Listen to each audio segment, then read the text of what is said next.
আচ্ছা, নিজেকে একটা প্রশ্ন করুন তো, আপনি যদি আজ হঠাৎ করেই মারা যান, কতদিন পরে মানুষ বুঝতে পারবে আপনি আর বেঁচে নেই?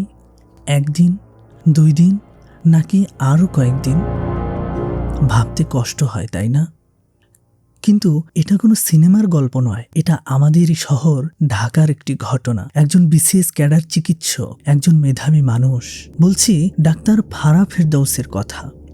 মৃত্যুর কয়েকদিন পর তার ফ্ল্যাট থেকে দুর্গন্ধ বের হতে শুরু করলে তবেই মানুষ কিনা জানতে পারে তিনি আর বেঁচে নেই। এই একটি ঘটনাই আমাদের সমাজ সম্পর্কে ভয়ঙ্কর একটি প্রশ্ন ছুড়ে দেয়। একই ভবন, একই সিঁড়ি, একই লিফট, কিন্তু কয়েকদিন ধরে একজন মানুষ মৃত পড়ে আছে, কেউ তা জানে না। আমরা কি সত্যি উন্নত হয়েছি, নাকি শুধু উঁচু উঁচু ভবন বানিয়েছি আর মানুষকে মানুষ থেকে আলাদা করে ফেলেছি? রাসূলুল্লাহ সাল্লাল্লাহু আলাইহি ওয়াসাল্লাম আমাদেরকে প্রতিবেশীর হক আদায়ের ব্যাপারে এত গুরুত্ব দিয়েছেন, কারণ ইসলাম জানে একটি সুস্থ সমাজ শুরু হয় পাশের মানুষটির খোঁজ নেওয়া থেকে। আজ আমরা কি আমাদের প্রতিবেশীর খোঁজ রাখি? এই মৃত্যু আরও একটি বিষয় আমাদের ভাবিয়ে তোলে। আজ আমরা এমন একটি সমাজ গড়ে তুলেছি যেখানে ক্যারিয়ারই যেন জীবনের একমাত্র লক্ষ্য। ভালো বিশ্ববিদ্যালয়, ভালো চাকরি, ভালো বেতন, তারপর একদিন পরিবার গর্ব। কিন্তু এই একদিন আসতে আসতে অনেকের জীবনে নেমে আসে দীর্ঘ একাকিত্ব।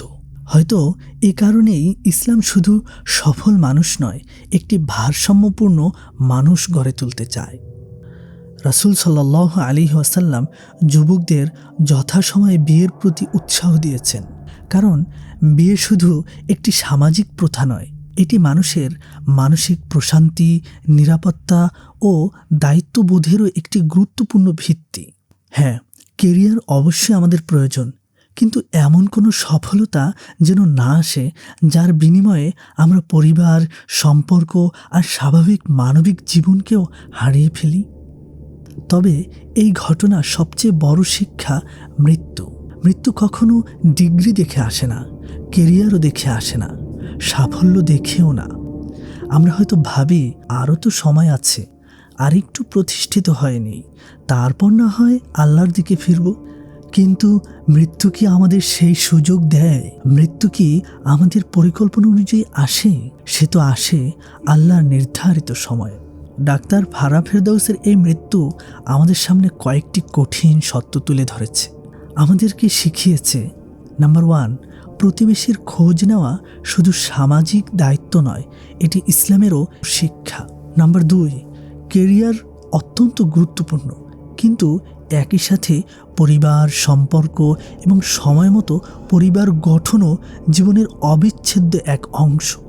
নাম্বার 3, এই দুনিয়ার কোনো সফলতাই মৃত্যুকে এক মুহূর্তের জন্য পিছিয়ে দিতে পারে না। নাম্বার 4, মানুষের সবচেয়ে বড় সম্পদ শুধু অর্থ বা পদমর্যাদা নয়, মানুষের সবচেয়ে বড় সম্পদ আরেকজন মানুষের খোঁজ রাখা। আজকের এই ভিডিও শেষ করার আগে আপনার কাছে একটি ছোট্ট অনুরোধ। আজই, হ্যাঁ এখনই আপনার কোনো এক আত্মীয়কে ফোন করুন। কোনো পুরনো বন্ধুর এক মুহূর্তের জন্য হলেও খোঁজ নিন। পাশের ফ্ল্যাটে একা থাকা মানুষটির দরজায় কড়া নাড়ুন। শুধু একটিবার তাকে জিজ্ঞেস করুন, আপনি কেমন আছেন? বিশ্বাস করুন, আপনার এই একটি প্রশ্ন হয়তো কারো একাকিত্ব ভেঙে দিতে পারে। আর আজ থেকেই নিজের পরিবার, আত্মীয় স্বজন ও প্রতিবেশীদের খোঁজ নেওয়াকে অভ্যাস বানিয়ে ফেলুন।